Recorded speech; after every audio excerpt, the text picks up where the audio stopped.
halkan waa Kow TV kusoo dhawo ambassador Maxamed Xaaji telefishinka aad iyo aad u mahadsantahay soo dhawo Maxamed Xaaji waxaad bal warbixin kooban naga siisaa Somaliland waxyaabaha ay ka faa'iiday xiriirkan ay la sameysay 2020 ilaa iyo hadda 4 sano waxay ka faa'iiday dawladda Taiwan ee aad adigu Somaliland halkaas ku matasho ama safiirka uga tag Ilyas aad iyo aad u mahadsantahay Somaliland iyo Taiwan waa xiriir bay sameeyeen 2020 marka diblomaasiyadda laguma yiraahdo maxaa ka faa'iiday iyo maxay ka faa'iideen toona diblomaasiyaddu waxa weeye xiriirkii aad sameyseen maxaad ka wada shaqayseen waa dhinac walba faa'iido gaar ah ayuu doonayaa marka aagaga aanu ka wada shaqeyno waxa kamid ah waxbarashada iyo caafimaadka iyo ICT-ga ama information communication technology wax la yiraahdo waxbarashada beeraha oo isna waxbarasho iyo dawlad isku jira wax badan baa isaga soo galo e-government-ka soo galo waa teknolojiyadan cusub ee casriga ah digitalka sida uu shaqeyn lahayd Taiwan ay aad wax badan uga taqaano iyo beeraha oo iyaguna muhiim ah doorashooyinka iyo dimuqraadiyadda xoojinteeda wax soo saarka macdanta iyo tamarta oo isna shidaalkii ah dhinaca humanitarian-ka ganacsiga marka meelo aad u fara badan ayaanu ka shaqeynaa oo ka wada shaqeynaa oo Taiwan ay nagala shaqeysaa inana aynu kala shaqeynaa marka waa xiriirkeenu aagagaas intiisa badan xoogiisu yahay marka qodobadaas aad sheegtay inagoo mid walba goonihiisa u dul istaagi doona maxay ka qabteen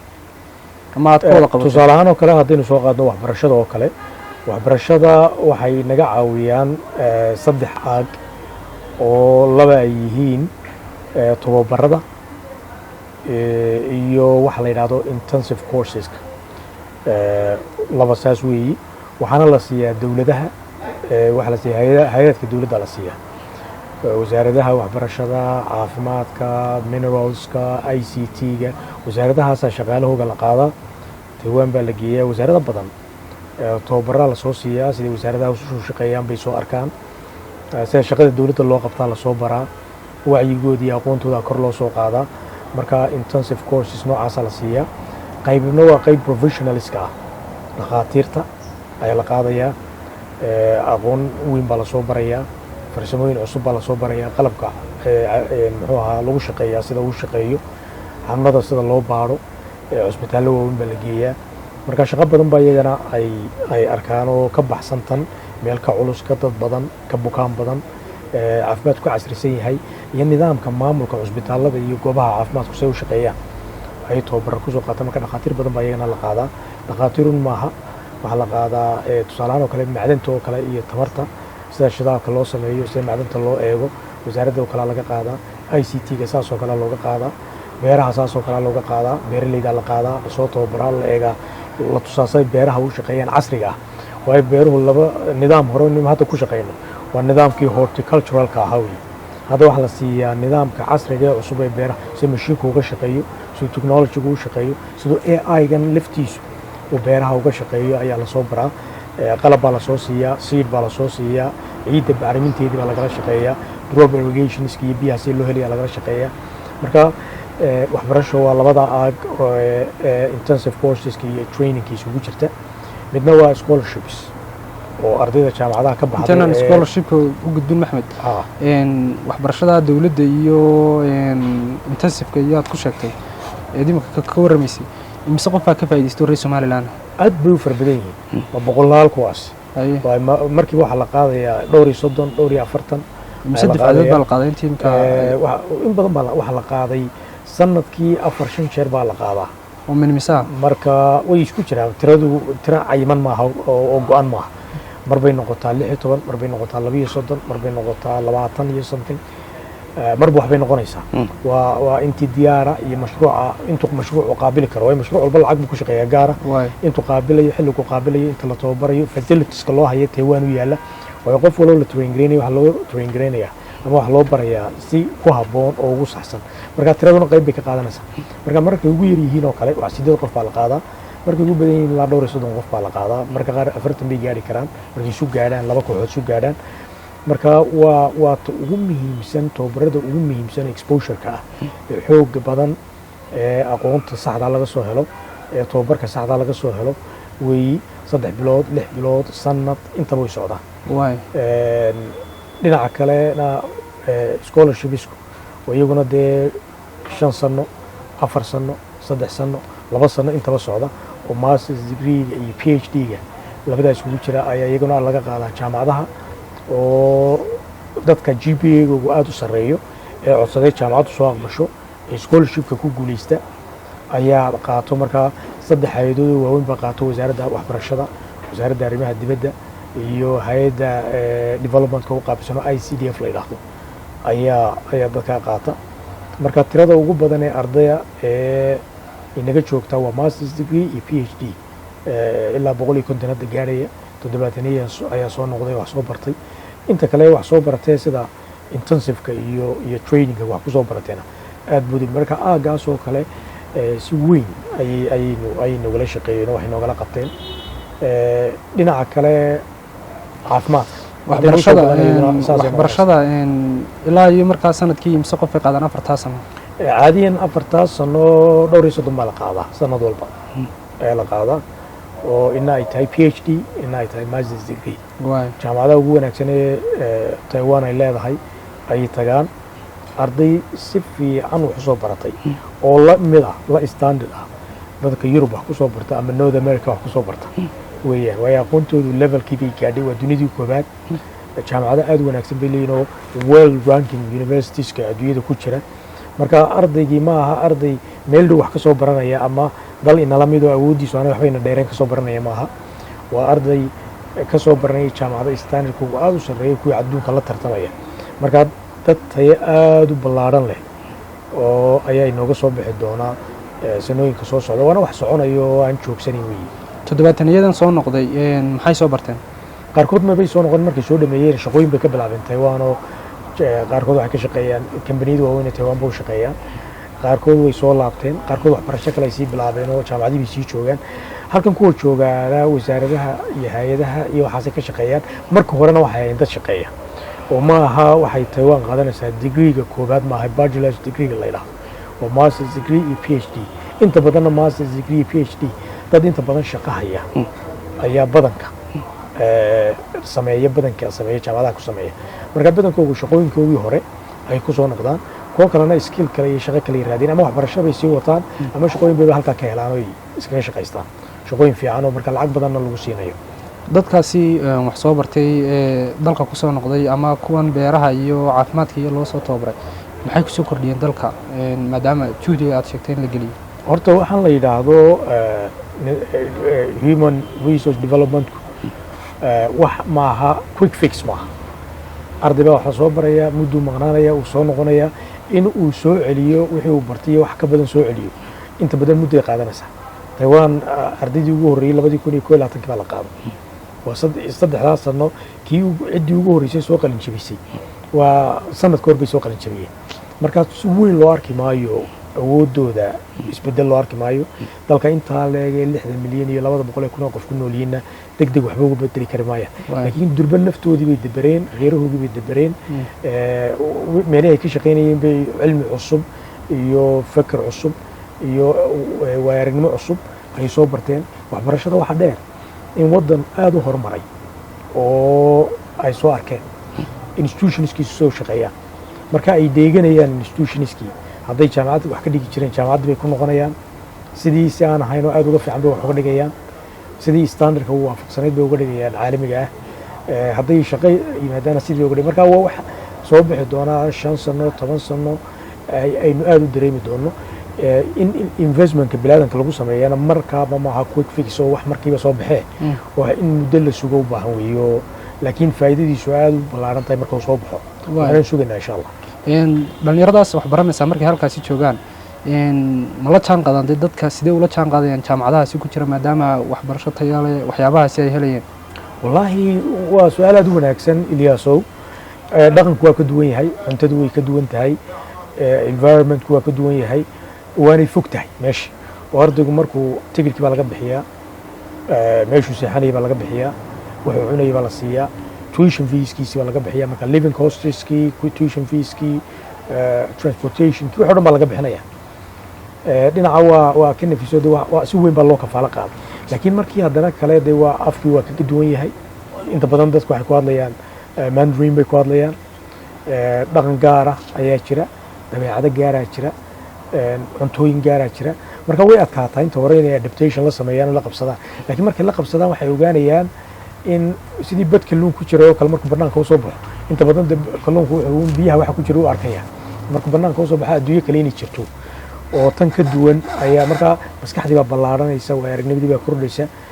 aqoon badan oo dhinaca dhaqanka iyo waay aragnimo badan oo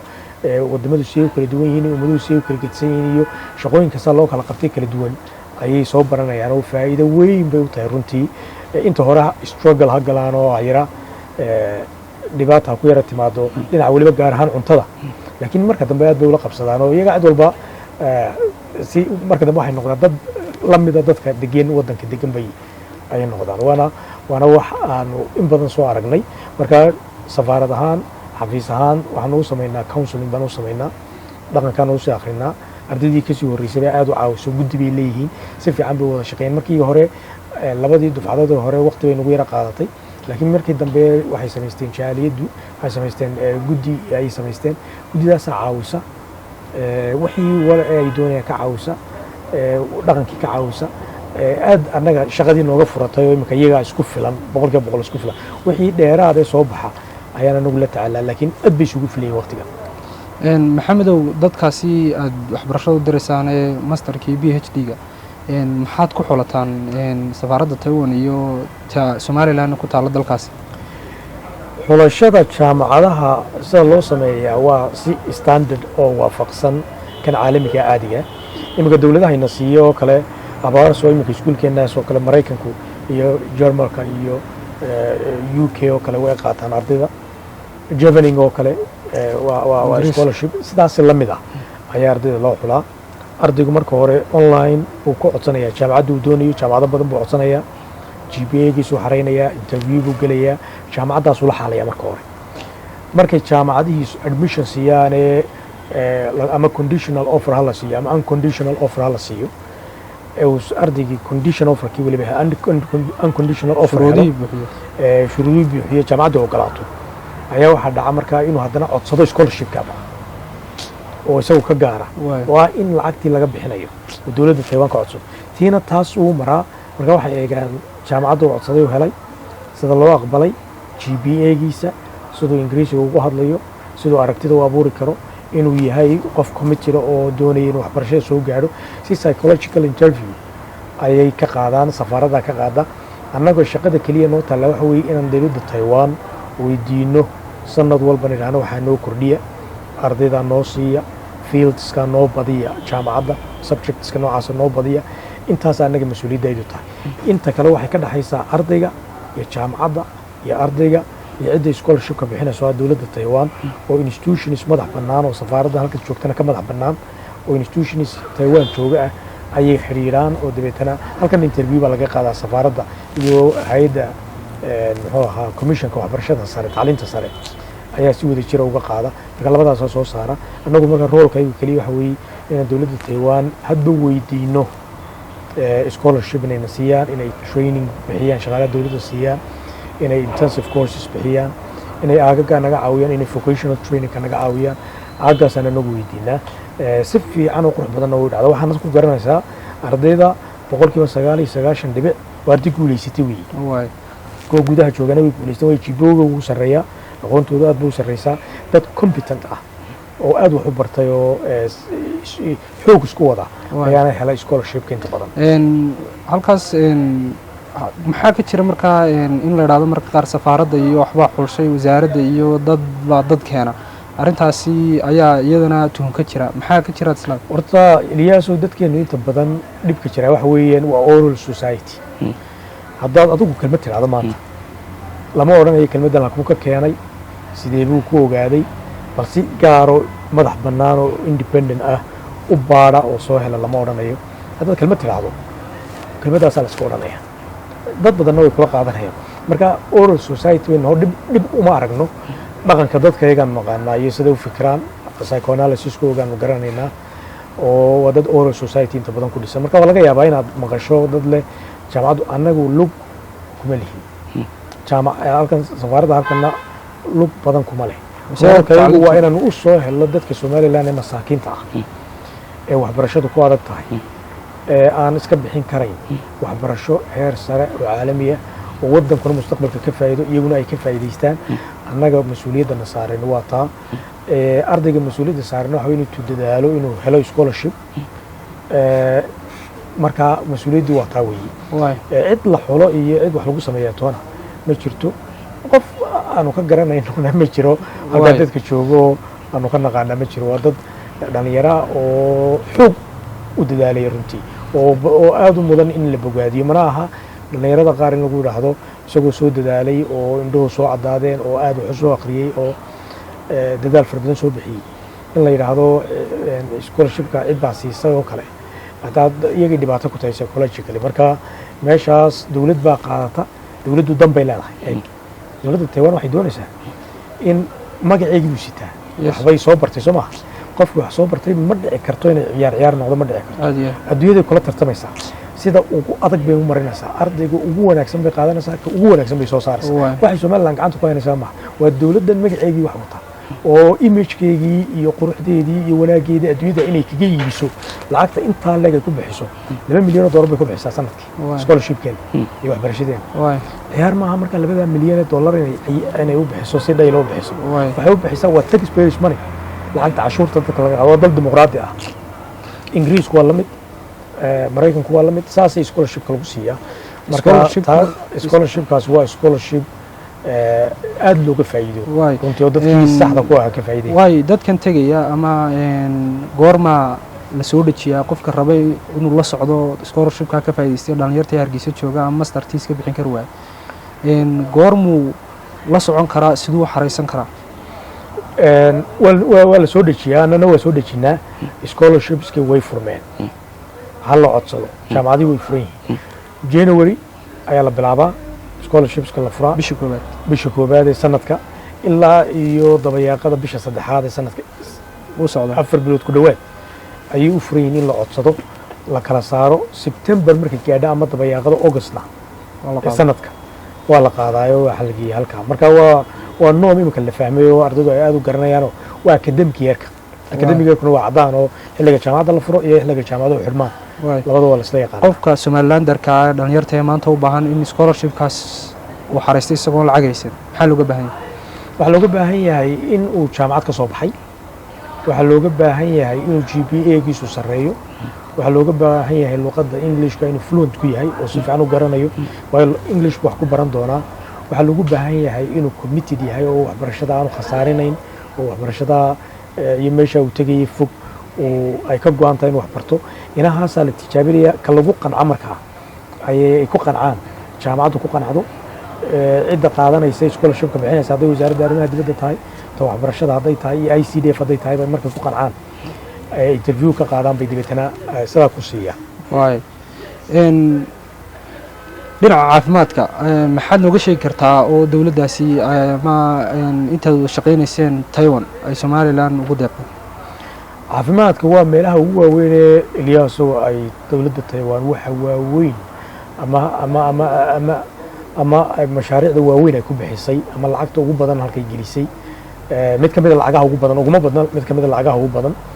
ay gelisay waxay ka wadaa kow ilaa 4 mashruuc oo waaweyn oo cusbitaalada Hargeysa iyo Burco iyo Berbera iyo Boorama iyo Gibli laga wado imikana ergaabo la doonayay in la gaarsiiyo oo hadda laga shaqeynay ka ergaabo la gaarsiin lahaa ayaa socda maxay yihiin mashaariicdaas hooyada iyo dhallaanka kamida emergency-ga kamida HIS baa la yiraahdo health information system la yiraahdo baa kamida medical missions baa kamida dhakhaatiir soconayso wax daweynaysa kamida mashaariic noocaas oo far badan ayaa jiro laga wado waxa kale oo la siiyaa dhakhaatiirta ayaa tababar la siiyaa dhakhaatiir badan baa la qaadaa Taiwan baa la geeyaa tababar la soo siiyaa aqoontooda kor loo soo qaadaa waa la soo celiyaa waxa yimaada team medical mission oo Taiwan soo dhakhaatiir oo ciidanka badan baa yimaada oo high level qualified doctors oo dhakhaatiir waaweyn iyo nurses baa yimaada cusbitaalada yimaadaan loo qaybiyaa cusbitaalada ka shaqeeyaan markii ay joogaan 2 sano way tagaan qolo cusub haddana la keenaa medical mission oo takhasusaadkooda kala duwan yahay qaar carruurta ku takhasusay qaar wadnaha ku takhasusay qaar beerka ku takhasusaad kala duwan leh ayay noo yimaado cisbitaalada inoo jooga iminkana mashruuca ugu weyn baa laga bilaabayaa oo ah in cisbitaal weyn oo casri ah oo digital hospital ah oo $22 milyan ku baxayaan ay Taiwan cisbitaalka Hargeysa dhankiisa dambe laga dhiso oo dhul aad u fara badan ku fadhiisan doona oo cisbitaal weyn oo waxtar badan leh oo ilaa 7 ICU intensive care unit waa weyn leh oo inagu imika xabad baynu haysanaa ilaa oo the standard kooguna aanu waafaqsanayn kii caalamka kan laakiin waafaqsan yahay kii caalamka oo life support machines kii oo emergency facilities kii oo wixii oo dhan leh iyo ilaa 10 emergency center oo kale ay laga sameeynaya oo dadka lagu la tacaalo wax weyn ka qaban doona caafimaadka dalkeena yarayna doona dadka faraha badan leh medical tourist la yiraahdo inta halkan ku xanuunsadaan ama India u taga caafimaad u taga ama Ethiopia caafimaad u taga ama meel kale oo Turkiga ka mid yahay caafimaad u taga ilaa iyo hadda dhakhaatiirta ay Soomaaliland soo tababareen maxaan ka ognaa dhakhaatiir aad u fara badan bay Soomaaliland soo tababareen dhamaantood waxay ka wada hawlgalaan cisbitaalada guud ee waddanka ka hawlgalaan tirada dhakhaatiirtaasi sax uma hayo laakiin waxay ugu wardambeysay markay marayeen dhakhaatiirta la qaaday kontameyadaasi oo dhamaantood ka shaqeeya public hospitals ka shaqeeya badan way kontanka dhakhtar ee markii ugu dambeysay sidee lagu xushay waa dhakhaatiir professionals oo jooga cisbitaaladii oo qalliinkii sameynaya oo dadkii daweynaya oo aqoontii sare ee caafimaad wata oo way aragnimadii iyo professionalism oo dhan wata oo la yaqaano adiguna aad taqaano dhakhaatiir waaweyn oo waddankeena la joogta ayaa cisbitaalka Hargeysa cisbitaalka Burco cisbitaalka Berbera cisbitaalka Boorama laga guraya oo laga qaadaya dibitana la geenaya halka la tababaraya dibitana cisbitaaladii bay ku soo noqonayaan marka maaha dhakhaatiir tuuma waxyaabaha lagu ciyaarayaan aan lagu ciyaari karin bay kamid yihiin marka dhakhaatiir qualified ah oo inoo shaqeyso iminka bay inoo hawlgalo dhowrkii sano waa run qof isagoo dhakhtar laakiin Soomaaliland maadaama beel wax loo qaybiyo dhakhtarkii wada jooga ayaa inta badan waxa dhacda in dadku ka cawdaan meelaha ka wada shaqeynaya in si beel hoose loo geliyo arintaasi maxaa kala yihiin arintaas waa arin horta ajaayiba dhakhtarku wuxuu daweeyaa dadkana kuma daweeyo cidda uu yahay iyo cidda uu ka imanayo toona Taiwan ma garanaysa waxa kana reerka waxa ma garanaysa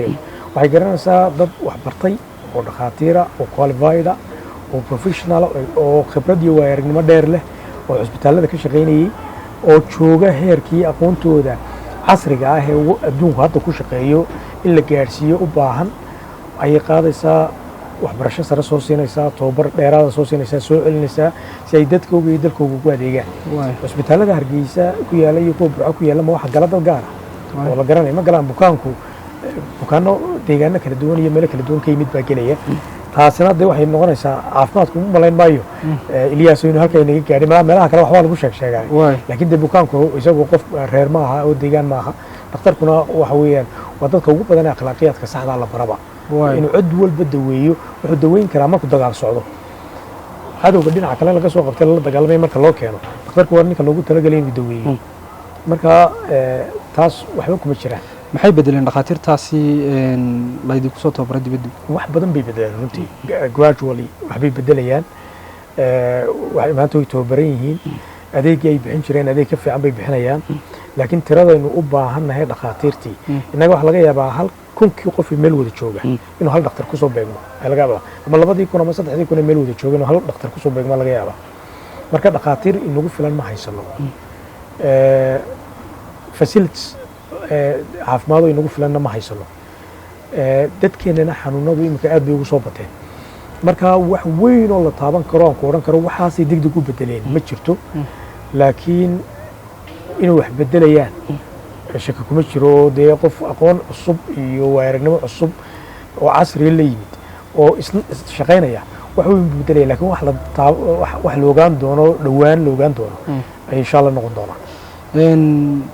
maalin dhaweyd ama toddobaadkan gudihiisa waxaa Taiwan iyo wasaaradda caafimaadka Soomaaliland ay kala saxdeen heshiis ama qayb dhakhtarka lagu soo kordhinayo 22 milyan ku baxayaan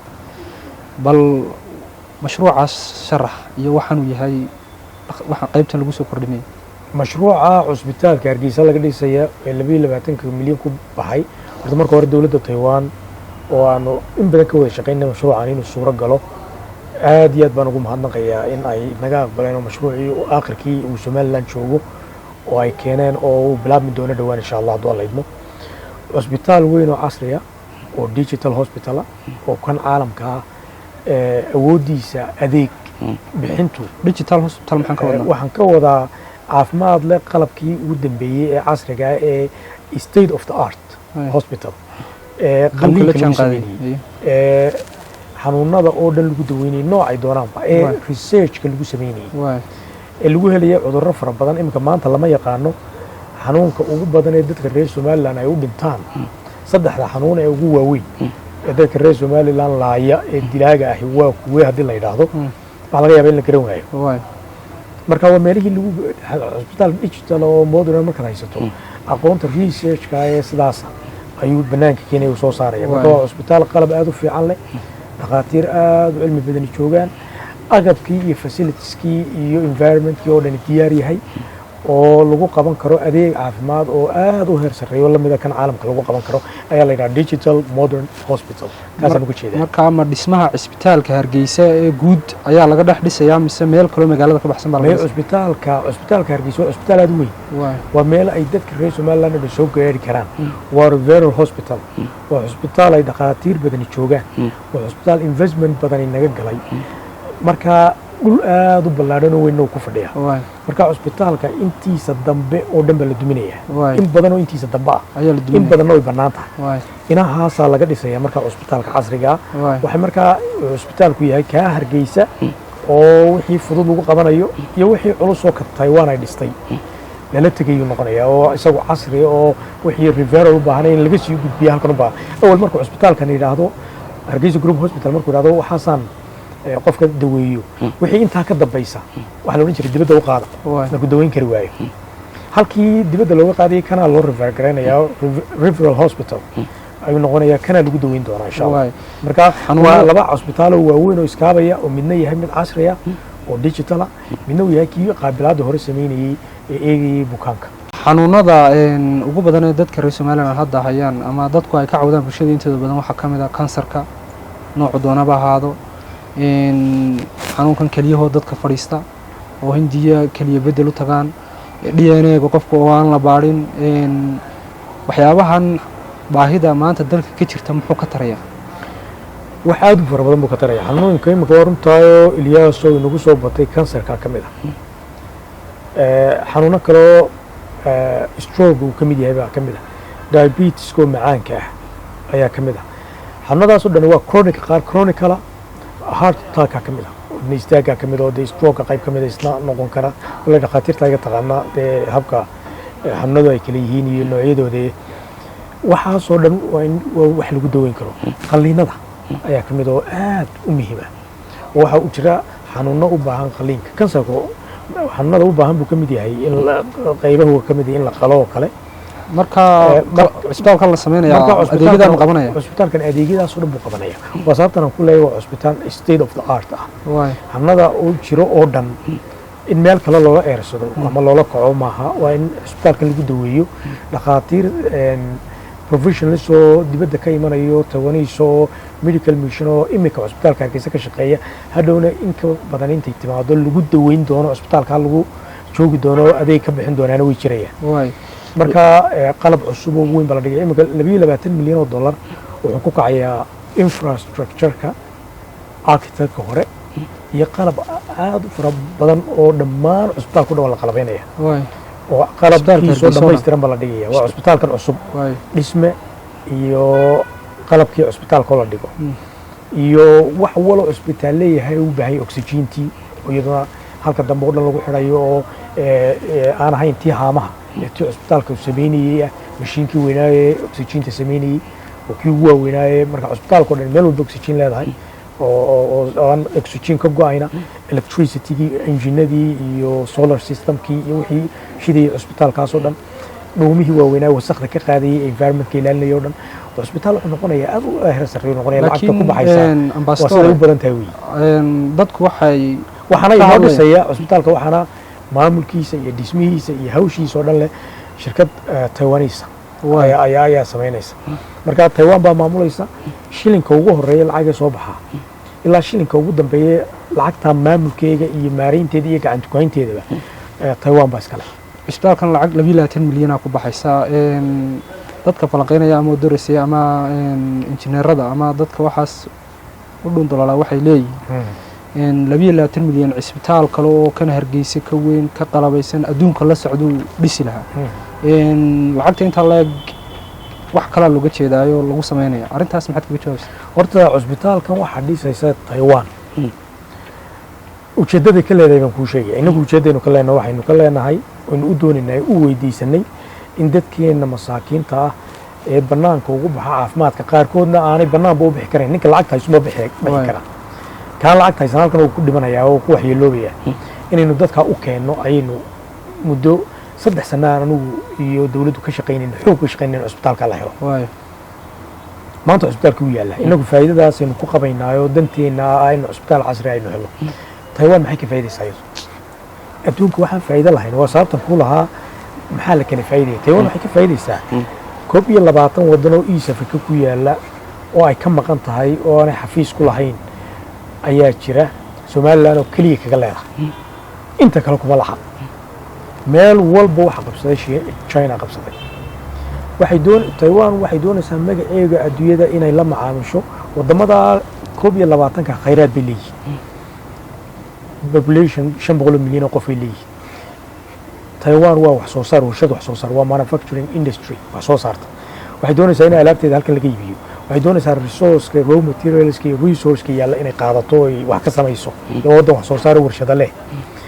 way ka qatan tahay East Africa way ka qatan tahay waxyaabo marka Soomaaliland soo galitaankeega ujeedada uga jeedaay ugu weyn wax weey inay Soomaaliland ka dhigto showcase hospitaalka weyn inta leeg marka laga sameeyo scholarship laga caawiyo ardayda beeraha laga caawiyo waxay tusaysaa eegayaan marka wadamada kale inay xiriir la samaysan karaan Taiwan way u fududaan karto Taiwan inay xafiis ka samaysto wadamada kale marka cusbitaalkani waa inuu Taiwan u noqdaa cusbitaal ka sareeya cusbitaalada aaga ka dhisan oo dhan waa inuu ka sareeyo sidoo ku noqon karaa waa inay Taiwan dhisato cusbitaal iyadoo ay la mid ah Taiwan ku yaala inay halkan keento ka dhisato marka cidba kuma aaminaanba markaas oo kale waa masiirkeyga oo dhan baa saaran marka waxay sameynayaan Soomaaliland bay u dhisayaan iyaga lacagta bixinaya iyaga lacagta maamulaya iyaga design-ka sameynaya iyaga sida ugu talagalan u dhisaya iyaga dabeetana magacoodii iyo sumcadoodii iyo sharafkoodii uu ku suntanaanaya hadduu cusbitaal xun noqdana iyaga xumeeyay hadduu cusbitaal wanaagsan noqdana iyaga wanaajiyay marka iyagu waxay doonayaan 100% inuu state of the art hospital noqdo iyagana gacanta ku hayn doona waana sidaan anigu mar walba kala shaqeynayay inay saas u dhacdo oo iyagu maamulaan cusbitaal aan ku lahaa haddaad cusbitaalkaasi noqdo cusbitaal Africa oo dhan dominant gareeya sumcadiina Africa oo dhan baa wanaagsananaysa marka ka dhiso cusbitaal aad gacanta ku haysaan oo lacag far badan gelisaan oo dadka Soomaaliland wax weyn u qabta idina magaciina aad ku leedihiin mandaqadan East Africa wax weyn ka taro cusbitaal casri oo fiican oo si wanaagsan u qalabaysan si wanaagsan u dhisan adeeg aad u ballaaran oo fiican bixinaya dhista marka wax wanaagsan marka barnaamijkii maanta la qabtay shaacintii waxay ahayd in Taiwan cusbitaalka ugu deeqday may ahayn in wasaaradda ama dawladda Soomaaliland lagu wareejinayo lacagtii dhismaha ma wax weeyaan cusbitaalka Taiwan baa dhisaysa dawladda Soomaaliland waa inay aqbasho inay 22 milyan oo dollar cusbitaal ku kacaya marka waa partnership lagu yahay dhulka ayaa bixinaya dawladda Soomaaliland dhulka inay tahay ay bixiso dhulku qiimo badan buu ku joogaa lacag Soomaa Taiwan dhulkii ay ka dhisay ma iibinayso dhulka waa in la siiyo deetana waa inay ka dhisto maxay qalabka la soo dejinayay dekada laga keenay waa bilaa cashuur laga dhigo dhaqaatiirta imanaya waa inaan cashuur laga qaadin marka adeega noocaas ay bixinayso waa in cashuurta dawladuna dhinaca ka dhaafto dhulka ay keento marka dawladuna intaas ay contribution ku bixisa Taiwan cusbitaalka lacagtiisa ay ku kacso cusbitaalka iyo qalabkiisa gelaya shaqaale ayaa lacagta ku bixisay marka sidaas uu partnership lacagtu maxay gelaysaa lacagtu waxay gelaysaa qalabka oo aad u fara badan oo cusbitaal intaa leeg oo bloog dhan ka dhisan la gelinayo iyo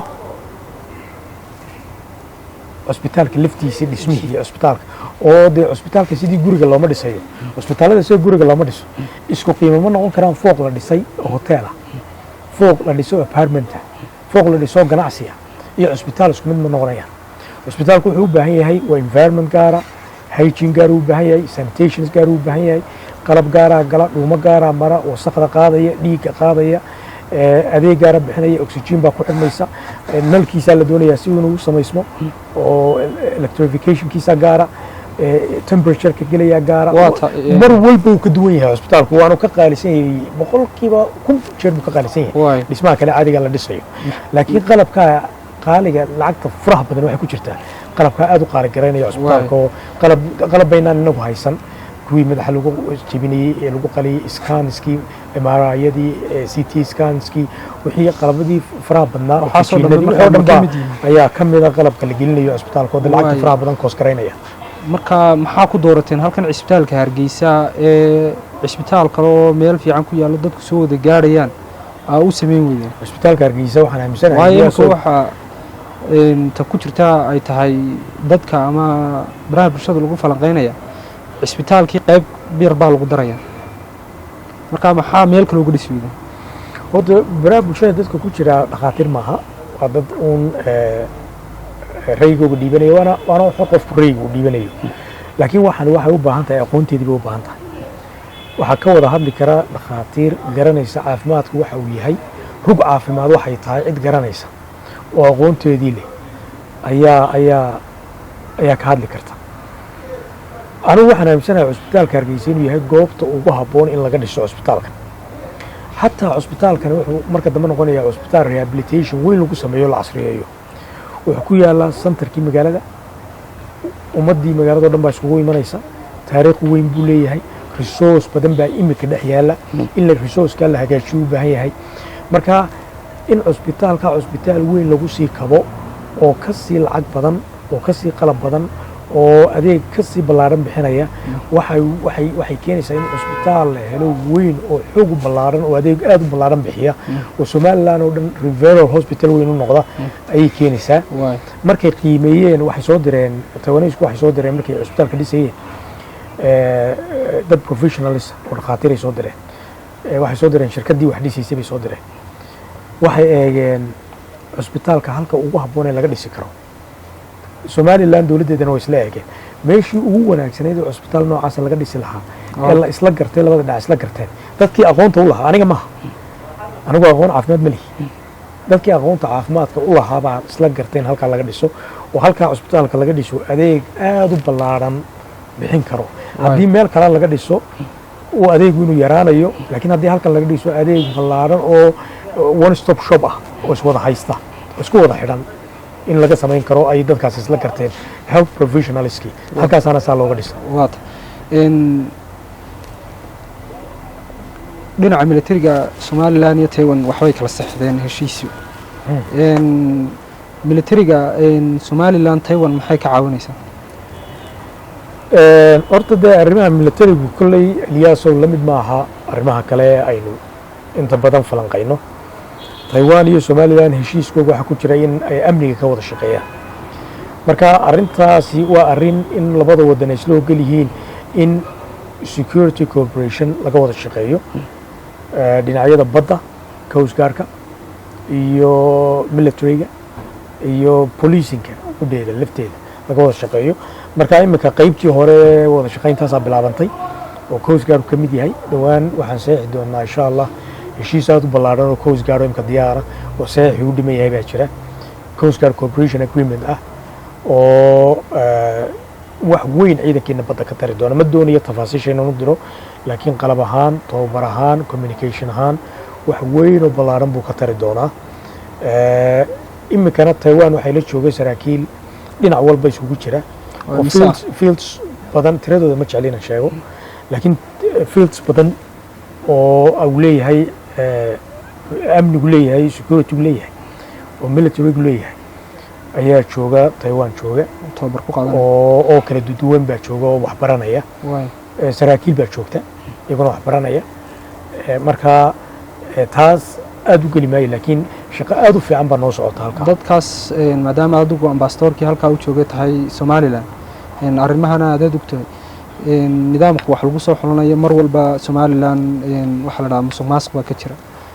saraakiisha laftirkooda somalilan maadaama ay beela tahay sidee lagu soo xushaa horta Ilyaasow dhowr jeer waxaa soo noqnoqotay wax walba in uu dadku ay u arkaan in wixii fartii la dhaqaajiyo waddanka loo dhaqaajiyaba inay wax ku jiraan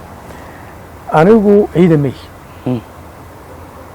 waxaan ka shaqeeysay in ciidanka somalilan ay Taiwan wax weyn ka geysato amniga somalilan wax weyn ka geysato oo security sectors ama aagaga amni ee waddanka inay wax nagala qabato marka hay'ad baa u xil saaran kuwaasaas waxaa jira police commissioners baa jira jooga military baa jooga coast guard baa jooga sirdoon baa jira marka aagaga laga wada shaqayn kara ciddii markaa shaqada ku lahayd bay tegaysaa oo marka dadkaasina deegaano kala duwan oo aad u kala fara badan oo kala duwan bay kasoo kala jeedaan marka sabab loo xulan karo loo odhan karo halkaa haddaynu wax walbana ku eegno qofka askariga maaha inaan dadka ka jahil saarno su-aashay tabanay waa arrin wanaagsan weeyi nidhaahdo saasaa lagu xusho arrin wanaagsan laakiin sida lagu xusho waxa weeyaan si waafaqsan xeerarka ay leeyihiin hay-adka amnigeenu yihiin annaguna shaqo kuma lihiin oo ma faragelin karno dee maba garanaynaba aqoonteediiba ma lihiinba cid kale oo gelin kartaana ma jirto waxaanu ku eegyihiin security sectorska faraha badan aynu leenahay بوليس له ميليتري له عيدان إلى حباد له سردون له أي تشيش له ملو بله أي كبرين سيدا يبو أصح شانو ده كاركتري لمريو دبيعيو يقنن أي شرطة واي دين عبيرها محا كود شقيسان بيرها وحا ورتو بيروا سكتراد مهمة إننا نقاله إنه حوق بيرها وكم تيرسنين مالها إنه آد كوجل لي ذننا وحكم ذا بيرها يوحصو صارك وانا wax khusay full security geena khusay amnigeena maanta badda inuu ku tiirsanahay wixii badda inooga soo daga aynu ku noolahay haday baddaasi wax ku dhacaan oo istaagto dadkeenu gaajo baqtiyaya way maynaan baran dhulka in la beero marka Taiwan anagu taa ka duulana maadaama aad ugu wanaagsan tahay wax beerashada ayaa hab casri ah oo wax badan ay ku soo bixi karaan oo khudaar badan lagu soo saari karo cunto badan lagu soo saari karo oo technology-du la adeegsanaya aqoon sare ayaanu Taiwan ka codsanay deetana Taiwan waxay tiri beerihiinu waxay u yeedhay team waxa la daraasadeeyay dhulkeena waxa la ogaaday dhulkeena in boqolkiiba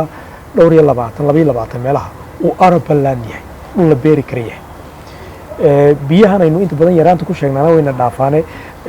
water resource badan aynu leenahay gudaha biyo nagu jiraan roobkeena aanu yarayn marka meelaha qaar leegiyo wax lagu beeri karo wax badan laga beeri karo ay ogaadeen meelaha qaar la bacrimin karo mashiinadii wax lagu beeriyay casriga la keeni karo technology-ga casriga iyo aqoonta casriga la keeni karo marka waxay sameeyeen saddex arrimood bay noo sameeyeen kow waxay noo sameeyeen in dad arday far badan loo qaato oo beeraha ku soo takhasusi doona iyo in la qaato dadkii beeraleyda inta la qaado lagu soo tababaro oo la soo tuso habka wax loo beerto cilmigii iyo aqoontii la soo siiyo dibadana dib ugu soo noqdaan beerahoogii iyagoo siirkii wata aqoontii wata ilbaxnimadii xadaaradii wata qalabkii wata inta yimaadaan dib ay wax u beeri karaan oo ay beerihii ka qayb qaadan karaan taas waa qaybta koowaad wey qaybta labaad waxay yidhahdeen waxaan samaynaynaa demonstration farm beer weyn baanu samaynaynaa dhul weyn keena waan beeraynaa wax walba waan ka beeraynaa dabeetana beeraleyda ku hareeraysan oo dhan ayaa wax ka baranaysa marka iminka meelaha beeraha ay aad uga faa'iideen beeraleydu gobolka saaxil qaybo ka mid ah waxa ka mid ah salaxley baa ka mid ah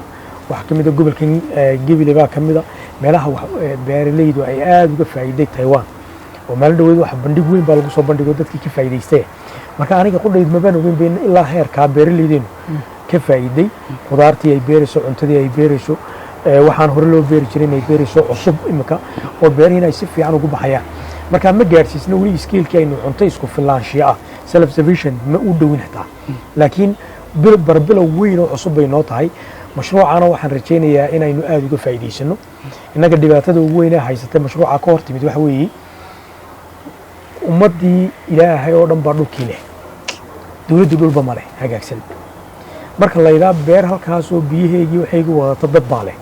iminka beertaa ay nimankaasi ka shaqaynayaan taiwanisku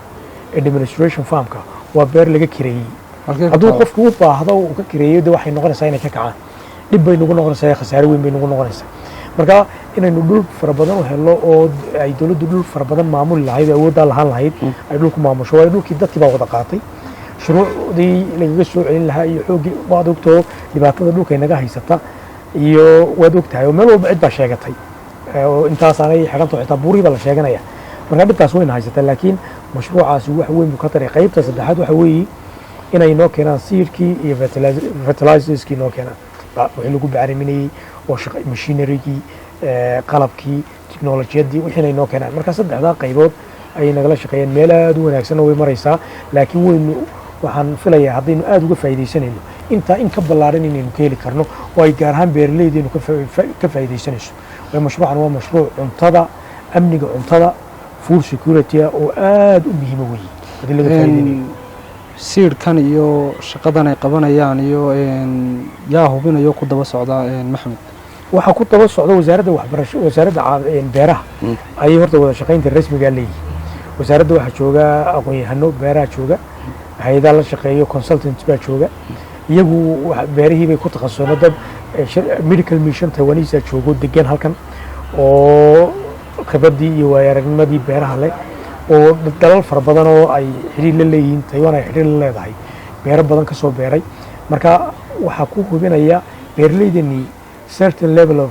knowledge bay u leeyihiin ama aqoon guud bay u leeyihiin sida wax loo beeriyey tababar baa la siiyey aqoontoodii baa kor loo qaaday wax soo saarkoogii baa la kordhiyey dadaalkoogii tabacoogii baa ballaadhay xataa juhdigii ay gelinayeen faraha badnaa ayaa yaraaday oo iyagoo wax badani soo baxayaan marka runtii waa wax caddaan oo ishu ay qabanayso xataa qofka common senseka isticmaalaya uu arkayo in beerihii wax weyn ay ka qabteen laakiin wada shaqaynta rasmiga iyo dabagalka iyo wada shaqaynta iyo subinta iyo waxaasoo dhan waxay leeyihin wasaaradda beerahaynu leenahay wasaaradda beeraha ay ka wada shaqeeyaan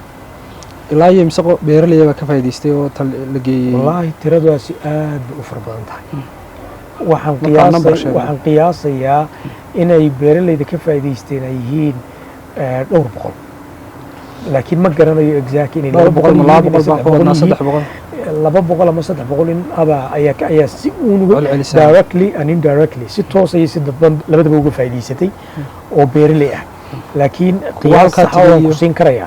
ma jirto waa wax maalin walba number maalin walba soo kordhaya maalin walba intaasoo beerood baa kusoo xidhmaya maalin walba intaasoo qof baa la qaadaya marka tiro noo qoran way jirtaa xafiiska cidda noo qaabilsan baa tirada qorta oo liiskii ku jira kuwa baxay iyo kuwa localka wax lagu barayaba halkan ku haya maaha kuwa halkaa ku tegey inay wax soo bartaan beeraleyda caadiga iyo kuwa halkan waxa jeeda ayaa meelaha 300 200 inta u dhaxaysa may wax weey beeraleyda rasmiga ah ee ka faa'iiday beeraleyda beeraha ku dhexle Soomaaliland ka faa'iidaysatay wax soo saarka beeraha iyagoo isticmaalaya aqoontii qalabkii iyo farsamadii Taiwan isticmaalaya ayaa ilaa 200 ilaa 300 beeraley ah gaaraya inta la qaado imse inta la qaado way waxay ku xidhantahay tirada ay ku xidhantahay wax la qaado baan malaynayaa marba dhowr iyo 10 baa la qaadaa beeraley oo la soo tababaraa la soo celiyaa oo beeraha si wax loo beerto la soo baraa oo wax lagu beeranayo la soo siiyaa oo aqoontoodii la siiyaa marka way soo noqdaan dabeetana beerahoogii bay ka hawlgalaan waa loo tagaayo halkan medical waxa jooga technical team baa jooga beeraha qaabilsan oo Taiwanese kuwaasaa beerahoogii taga oo caawiya meel demonstration farm dhan bay sameeyeen oo loogu yimaado oo qalabkii laga qaato oo siirkii laga qaato oo ay wax ku caawiyaan oo aqoonta ay ku bixiyaan waxay sameeyeen nidaam TOT ah training of trainers la yiraahdo adiga wax lagu baraya adiguna markaad wax barato waxaad sii baraysaa qof kale qofkaasina qof kale uu sii baraya marka in aqoontii la kala qaato nidaam noocaasna way sameeyeen oo la kala barto marka xoog bay halkaas u shaqeynaysaa laakiin warwarka kaliya qaba wax weeyaan haddaynu dhul ballaaran oo beeraley ama meelo waaweyn u heli lahayn oo laga beero wadanka gudihiisa aad bay ayaynu mashruuca uga faa'iidaysanayn iminka waxay ku xidhan yahay maroodi jeex iyo saaxil uu ku xidhan yahay ay weli gaarsiisan yahay awdal iyo deegaanada kale bananbaa ku yaala haday noqoto sanaag haday noqoto togdheer oo dhul dawladda beer oo kale xaaxi oo kale maxaa loo gaarsiinaya meelahaasoo kale waxa loo qorshaha iminka laga shaqeynayo marka hore tijaabada la sameeya iminka aniga ku wari beertan waa demonstration farm mashruuca nooc bilaabmay 2 sano iyo bar ka hor wuxuu soconayaa 5 sannadood 2 sano iyo barka kale waxa la doonayaa in dhinaca kale loo kaco la gaarsiiyo oo aqoontii ay tagto oo farsamadii ay tagto oo qalabkii tago oo dad laga soo qaatay dhinacyada beeraha inta badan waxay u badan yihiin galbeedkay u badan yihiin aagan salaxley meelo saaxil ka mid ah waqooyiga meelaha hoose ka mid ah galbeedka intaasay beeraheenu ayay ku yihiin xoog ku yihiin sanaag way ka bilaabeen imika beerihii laakiin xoogga dadku inta badan dhinaca macdanta ayay saaraan imika dhinaca xoogga mashruuca la saaray maadaama dadka macdan fara badan ay leedahay sanaag mashruuc macdantaa baa jiro tawanisku ay ka shaqeeyaan oo aagaa focus garaysan oo xoog u focus garaysan ayaa jira oo iyagana ay looga shaqeyn doonaan laakiin beerahaas way gaarayaan dhawaan bay gaarayaan insha allah waay maxamedow dadka reer somalilan intooda badan xagga dibadday wax kala soo degaan hadday raashin noqoto electronic hadday noqoto wax kasta oo dhar hadday noqoto taiwanna waa dal horumaray dadkeena ganacsatada way yar yihiin inta tagta dalkaasi weliba tana baasaboorkeenu aqoonsan yahay qofka ganacsatada ee raba somalilandarkee raba maanta inuu taiwan alaabta kasoo dejiso hadday electronic noqoto hadday dhar noqoto waxaa dibadda laga soo dejinaya maxaa looga baahan yahay ee uu samayn lahaa wallaahi horta qofka doonay horta taiwan waa aniga markii hore ku yidhi kelmada ingiriisian ku isticmaalo waxaan yidhi waa manufacturing industry waa meel wax soo saaro dhaqaalaheegu warshadaha iyo wax soo saarka ayuu ku tiirsan yahay innagana xidhiir official aynu la leenahay safaaraddoodii baa halkan joogta taynii baa halkaa joogta oo ka shaqaynaysa baasaboorkeennii baa fiisii lagu dhejinayaa 24 saacadood gudahood fiisii baad ku qaadanaysaa halkaa marka tagto xafiiskaagii iyo safaaraddaadii baa kuu joogo waxaad u baahato kaa caawinaya informationkaad u baahata kaa caawinaya waxa wanaagsan ganacsiga imika intaanu xafiiskan inoo shaqaynayay meelaha 8 milyan oo dollar oo ganacsigeena dhex maray laakiin wuu yar yahay 8 milyan oo dollar waa aad u yar waa peanuts wey inaguna iyaguna wax naga qaataan inana wax ka qaadano laakiin iyagu waxaynu inagu kala soo degno lacagta inta badan inagaa geena meel walba lacagta inagaa geena china inagaa geena turkey inagaa geena imaaraadka inagaa geena lacagta ugu badan waxbaynu ka soo iibsanaa inaga wax laynaga iibsadaa aad buu yar yahay xoogaa macdan iyo bayada iyo waxaasa laynaga qaataa wax soo saar badan oo kale ma lihin iyo xoolaha nool intaasa laynaga qaataa laakiin ilyaasow 100 jeer baanu dhiiri gelinay ganacsato badan baanu qaaday haddadaa imika bisha November ganacsataan qaadanaa Taiwan baan geenaynaa tuur baan gelinaynaa meelo badan baan geenaynaa inay soo arkaan hore waan u qaadnay dhowr jeer hore waan qaadnay haddana waan qaadaynaa Taiwaneesku waxay yimaadeen ilaa 5-6 jeer bay yimaadeen Taiwanese business people imika Action Bank import and export bank oo kuwa ugu waaweynaa joogay meel dhow soo dejinta bangiga u xil saaran baa joogay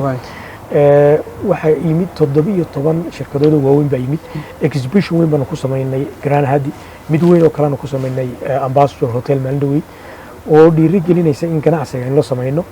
ganacsadeenu inta badan waxay eegaan wax la soo degaa meelaha jaban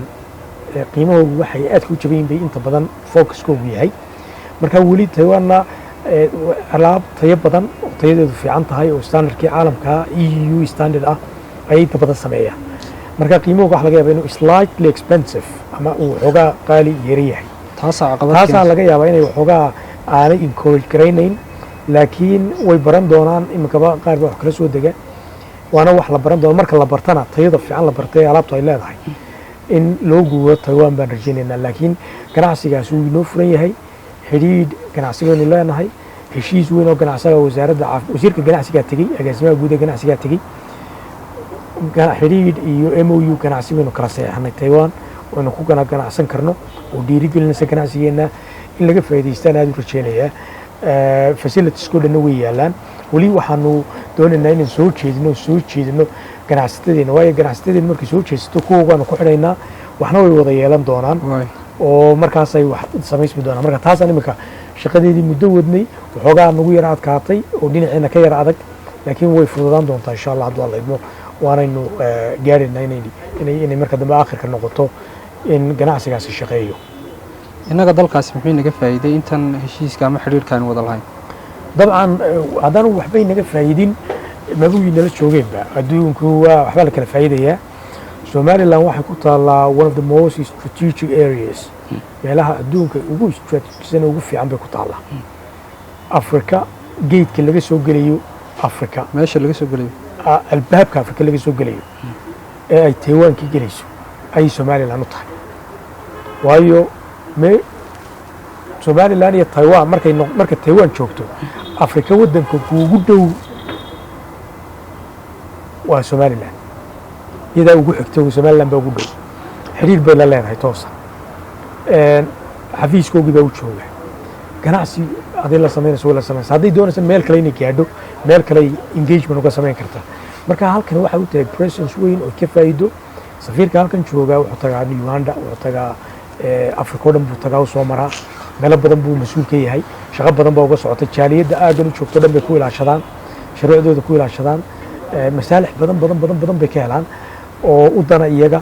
innagana masaalix baynu ka helnaayo dee waxbarashada iyo caafimaadka shidaalkeennoo kale waxay maalgeliyeen $60 milyan oo lacagta Maraykanka bay shidaalkeenna maalgeliyeen 22 milyan oo cusbitaalka ay siinayeen baa jira macdanteenoo kale $malaayiin bay maalgelinayaan shidaalkan meel walba $malaayiin shidaalka aad soo hadal qaaday kale ay gelinayaan innana waa ka faa'iideynaa meesha aad shidaalka aad soo hadal qaaday 60 milyan maxay ku qabteen xageebay shidaal baaris ka sameeyeen bal tog dheer bay ayaa laga wadaa shidaalka baaristii way dhamaatay qodistii baa harsan marka sanadkan imika 2025 dhexdiisa ayaa drillingkii ugu horreeyay lagu samaynayaa waxaana ku wada jira shirkad Genel Energy la yiraahdo iyo Taiwan oo CPC ah muxuu ahaayay shirkad la yiraahdo CPC oo Taiwanese soo shidaalka qota iyo shirkadda Genel Energy ayaa farm out ay ku wada galeen marka waxaan filanaa 2025 in drillingku laga sameeyo oo shidaalka ee wadankeena ambassador 60 milyan ee soo hadal qaaday shidaal 60 milyan ee shidaalkeed soo hadal qaaday ambassador 60 milyan ee shidaalkeed soo hadal qaaday xagee wax laga qabtay xagee shidaal baaris laga sameeyay gobolka Togdheer ee Jamhuuriyadda Somaliland degmo ka tirsan ayaa hawsha laga wadaa deegaanka xood la yiraahdo ayay shidaalkaasi ka wadaa oo runtii Saraar iyo u dhow Saraarna u dhow aynaba aaga u dhow oo shidaal badan aanu ka filayno inuu ku jiro Somaliland ugu jiro marka ayaa halka laga bilaabaya qodista waxa la bilaabaya 2025 tijaabe waa la sameeyay wixii kale seismic oo dhan 2D oo dhan waa la sameeyay survey oo la sameeyay marka drillingkii ayaa bilaabmaya 2025 kana filaynaa in shidaalka la bilaabo lacagta inta laga bitay waan gelisay lacag aad u badan shidaalka waxaad ogtahay inuu riski yahay oo marka la gelinayo shidaal meel ama uu soo baxaa ama uu soo bixi waaye marka khatarta inta lagna Taiwan dhinaca kale way ka qaadatay marka faa'iido fara badan baynu ku qabnaa oo dadku inta badan aanay ogeyn ama aanay arag laakiin soo bixi doonto dhawaan iyaguna of course faa'iidaynu ku qabaan oo de meesha strategiga buqcadda ajaybka 500 milyan oo qof ku nool yihiin maaha Somaliland waxay joogaan aaggan u dhanba joogaan oo ay presence-kiisu joogaan oo ogolaanay inaynu halkan ay surveillance-kooda wax ugu dhanba ay ka sameeyaan oo ka eegtaan oo adduunyada ka engage gareeyaan Afrika gaar ahaan oo suuq weyn oo 500 milyan oo qof ku nool yihiin oo $20 marka faa'iido ayaynu isku qabnaa inaga iyo Taiwan energy-geena faa'iido ku qaba waxbarashada caafimaadka beeraha ICT-ga humanitarian-ka dimuqraadiyadda inaga taageeraan meelo aad u fara badan ay inaga tahay inagana sidaas leeg Taiwan si fiican baynu taageernaa oo soo dhaweynay wax badan baynu qabanaa adduunyaanay hore u joogi jirin baynu soo dejinay meel strategiga oo aan wadan walbaaba joogin baynu keenay oo ay ku compete gareyn karto ay ku tartami karto dhinaca ganacsiga ay ku tartami karto marka fursado badan ayaynu isa siinay inaga iyo Taiwan waana heshiis maalinta ka sii dambeeyay si wanaagsananaya oo aan jeclahay inuu raago oo waaro oo aan aaminsanahay anigu inuu dalkaygana faa'iido u yahay iyaguna ay aaminsan yihiin dalkooda inuu faa'iido u yahay inuu kala faa'iideyno marka waa heshiis ku dhisan qiyam fiican ku dhisan weeye cisbitaalka Hargeysa haddii aan su'aal kugu celiyo dib goorma la bilaabaya dhismahaasi ama cisbitaalka aad sheegtay in lagu soo kordhinayo doorashada ka bacdi insha Allah hadda ayay hawshaas bilaabmi doonaa iminka doorashada ku jirnaa shirkadaha loo xuli doonaa dhisa qaar baa halkan laga qaadanaya oo dhisaya shirkadda maamulaysa imanaysa halkan xafiis ka samaysanaysa implementing agency baa la yidhaha waa shirkadda supervise garaynaysa oversee garaynaysa eegaysa designka samaynaysa designka sidii la doonaya in loo dhiso eegaysa shirkadahan markaa taas ay iman doonto oo dabeetana la shaqayn doonta shirkadaha kale iyagu constructionka qaadanaya dhisaya la shaqayn doonta shirkadaha dhisaya markaa qaabkan loo soo dhejiyay cisbitaalka ama shaxda la keenay ma wax imika la qaatay mise waa wax gadaal laga maya shaxdaasi designkii weli lama samaynba waan arkay meelaha qaar wax lagu sameeyey laakiin designka saxda iyo hawsha saxda markay shirkadu timaado ee la isla eego ee dhulka la eego ee meel walba la cabiro ayaa designka saxda si ugu shaqaynayo ayaa insha Allah la samayn doonaa kan waa iska preliminary waxa weeyaan habku cusbitaal u samaysnaan lahaa oo kale ayuu sameeyay laakiin designkii saxda ah iyo hawshiisu runtii way harsan tahay qandaraaskii iyo wixii oo dhan uu harsan yahay qandaraaska markaas ma cid gaar ah la siiyay mise wax loo tartami doono ay ganacsatada Soomaaliland waxa weeyaan shirkad baa imanaysa marka hawshaas waxay u dhacaysaa ciddii dhisi karaysa awoodeedii iyo qualificationskiisa iyo kartideeda leh cusbitaal soo dhistay casriga noocaas oo kala dadkaas ayaa lagu tartamay ayaa hawshaas geli doona maxaan iloona nagu biirinaysaa ambassador runtii waxaan u malaynayaa in inta badan aan ku fargaraynay waxaan ku dari lahaa dalkeenu meel wanaagsan buu marayaa adduunyadu si fiican bay noola macaamilaysaa Taiwan waxay soo jiidan doontaa maalgeliyayaal badan bay soo jiidan doontaa wadamo badan inay nala macaamilaan markii macaamilkeenu guuleysto ay waliba gaar ahaan wadamada dimuqraadiga inay nala macaamilaan bay keeni doontaa waxaan u baahanahay xiriirka Taiwan inaynu si weyn uga faa'iideysano inaynu ilaalino in aynu to the maximum benefit aynu ka heli karno ka helo waxaana wax laga heli karaa wanaag iyo wada shaqayn fiican baa laga heli karaa taasaan xoojinayaa waxaa kaloon ku darayaa doorashooyin baynu galnay doorashadaas insha Allah bidmillah si weyn oo fiican bay noogu dhici doontaa dabeetana waxaynu geli doonaa muxuu ahaa shaqo cusub oo waddankeena u taala dalkeena waa dimuqraadi dadka awoodda leh dadka wax doorta hadba cid ay dadku doortaan baa banaanka imanaysa soo baxaysa oo xukumaysa sidaasaanu noqonayaa insha Allah bidmillah marka insha Allah doorashadaas markay noo dhacdo heshiiskan Taiwan iyo xiriirka Taiwan iyo xiriiro kale oo badanba insha Allah waynu ka faa'iideynaynaa meel wanaagsan waynu joognaa horena waynu u soconaa dhaqaalaheena wuu dhismayaa wax badan way wanaagsananayaan dal dimuqraadi ah waynu soconaanaa canaanta waa loo geliyaa xisbiyo mucaaradaynu leenahay nidaamka axsaabta badan baynu qaadanay waa checks and balances baa socda waa la is eegayaa marka dal mustaqbalkiisu aad u wanaagsan yahay runtii way Soomaaliland dadkayga dhalinyaradaana waxaan ku dhiirigelinayaa in wadankooda xorriyadka ay haystaan iyo mustaqbalka ay haystaan inay adag tahay mandaqadaynu ku noolahay cid haysataa ma jirto waxaa Soomaaliland ka dhacay doorashadii 12aad markii doorasho noqoto qaar is saaran iyo qaar aan is saarnayn waa doorashadii 12aad wadanka kaliya ee 12 doorasho Afrika ka dhacay waa Nigeria iyo inaga Kenya dimuqraadiyo agteena 10 doorasho kaliya ka dhacay intii jirtay ee dimuqraadiga ahayd inta kalena wax ka yar 10 baa ka dhacay qaarkoodna weligoodba doorasho kamay dhicin marka inaynu noqono wadankii ugu doorashooyinka badnaa Afrika inagoo aan weli aqoonsi helin oo aan adduunka gargaar ka helin inaynu heer ka marano waa waxaynu ku faano to the maximum bay saxaafadeenu xor tahay marka waxaan dadkayga ku dhiirigelinayaa inay nabadooda wadajirkooda walaalnimadooda ilaashadaan doorashooyinkooda galaan hore u socdaan dadaalkana ay sii laabaan isla xisaabtankuna waa wax inoo asal weeyo mar walba inuu sameynaa insha Allah bidbillah aad iyo aad baad u mahadsantahay ambassador Maxamed Xaaji